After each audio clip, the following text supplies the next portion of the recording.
Bonjour, aujourd'hui on plonge ensemble dans l'ouverture de Monique s'évade d'Édouard Louis. C'est un début de roman qui est un vrai coup de poing et l'idée ici c'est de décortiquer ces premières pages ensemble maintenant que la lecture est fraîche pour voir toute la puissance qui s'y cache. Allez, on y va. Le roman commence comme ça, sans prévenir, juste cette phrase. Zéro description, pas de mise en contexte, non. On est directement projeté au cœur d'une crise. Tout part de cet appel téléphonique, celui qui va tout faire basculer. Ok, premier point qu'on va aborder, cette scène de crise. Comment l'auteur s'y prend-il pour nous installer tout de suite une telle tension, un tel sentiment d'urgence, dès les tout premiers mots? Alors, il y a plusieurs éléments qui sont hyper efficaces. D'abord, le démarrage immédiat, ça nous cueille à froid.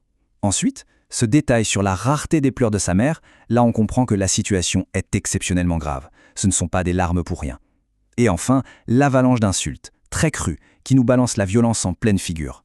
Et c'est ça le point essentiel. Ce choix de commencer in medias res, c'est-à-dire en plein milieu de l'action, ce n'est pas du tout un hasard.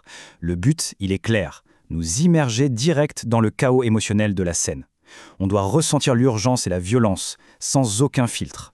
Deuxième point, et c'est vraiment une idée centrale du livre, la violence vue comme un système.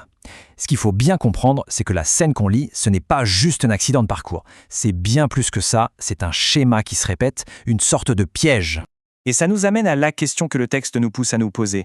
Comment ça se fait qu'après tout ce qu'elle a vécu avec le père, elle se retrouve coincée dans une situation qui y ressemble autant? Le texte nous donne un premier élément de réponse, le passé. 20 ans. 20 ans passés avec le père du narrateur. C'est une longue période de souffrance et de traumatisme qui a évidemment laissé des marques profondes sur Monique. Et là, la mécanique de la répétition est dite noir sur blanc. Le narrateur le formule très clairement. Le nouveau compagnon, c'est une copie du père. Il a les mêmes comportements, la même violence, la même façon d'humilier. Ce qui est incroyablement puissant ici, c'est que la prise de conscience vient de la mère elle-même. On l'entend presque dire ces mots entre deux sanglots. C'est tout son désespoir qui éclate face à ce cycle infernal, ce sentiment tragique que l'histoire se répète encore et encore. Donc, pour résumer ce point, ce qu'Édouard Louis nous montre, ce n'est pas une simple dispute conjugale. Il dépeint la violence comme un vrai système, une prison dont les barreaux sont faits de répétition et d'enfermement psychologique. Ce n'est pas un hasard, c'est une mécanique. Troisième partie, on va changer un peu de perspective et s'intéresser au narrateur. Quelle est sa place à lui dans cette crise? Comment sa position de témoin impuissant vient nourrir le récit? Face à la panique de sa mère, son premier réflexe, c'est de vouloir agir, de rassurer.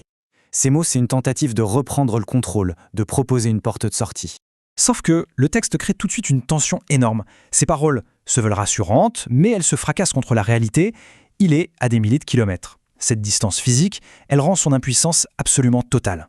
Sa réaction est donc très révélatrice. Quand il se met à pleurer, lui aussi, c'est d'avoir un lien d'empathie hyper fort qui se crée. Ses larmes répondent à celles de sa mère. Mais c'est aussi le cri de sa frustration, de sa douleur, de n'être qu'une oreille, incapable d'intervenir pour la protéger. Quatrième point, les mots comme des armes. Parlons un peu de la façon dont le langage lui-même devient un instrument de violence et d'humiliation dans cette scène. C'est fondamental.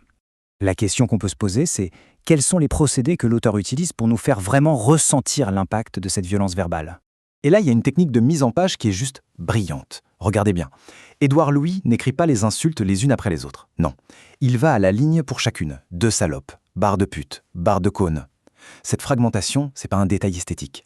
Ça rend la violence visible sur la page. Ça mime les coups. Chaque mot est une attaque séparée, ce qui décuple sa force. On passe au 5e point, le pouvoir de l'émotion. On est d'accord, cette scène est faite pour nous toucher en plein cœur. On va voir comment l'auteur utilise ce qu'on appelle le registre pathétique pour créer une connexion très forte avec les personnages. Plusieurs éléments jouent là-dessus. Les pleurs partagés, évidemment. Mais aussi, et c'est peut-être le plus terrible, les questions que la mère se pose. Elle montre à quel point elle a intériorisé la violence au point de s'en sentir responsable. Tout ça crée un sentiment d'injustice qui nous engage émotionnellement dans l'histoire. Cette question, elle est absolument déchirante. Elle révèle toute la perversité de la mécanique de la violence domestique. La victime finit par se sentir coupable, par chercher en elle la raison de la violence de l'autre. C'est le sommet du pathétique et de l'injustice. Et enfin, on arrive à notre 6e et dernier point, le passage du personnel au social. Parce que c'est là toute la force d'Édouard Louis. On va voir comment ce drame, qui semble très intime, devient en fait une critique de la société tout entière. Ce tableau le résume parfaitement. Chaque aspect du drame personnel de Monique fait écho à un problème social beaucoup plus large. Sa fuite, ça parle de la difficulté d'échapper à la violence. Sa dépendance financière, ça met en lumière la domination économique masculine. Et la répétition des abus, ça montre que la violence est un système social, pas juste une affaire privée. On va finir là-dessus avec une question pour aller plus loin. Le titre, c'est Monique s'évade. D'accord. Mais cette évasion, est-ce une solution définitive? La fin du combat? Ou est-ce que ce n'est que le début d'un chemin beaucoup plus long, celui de la reconstruction, de la quête d'une vraie liberté? Le texte nous laisse avec cette réflexion essentielle.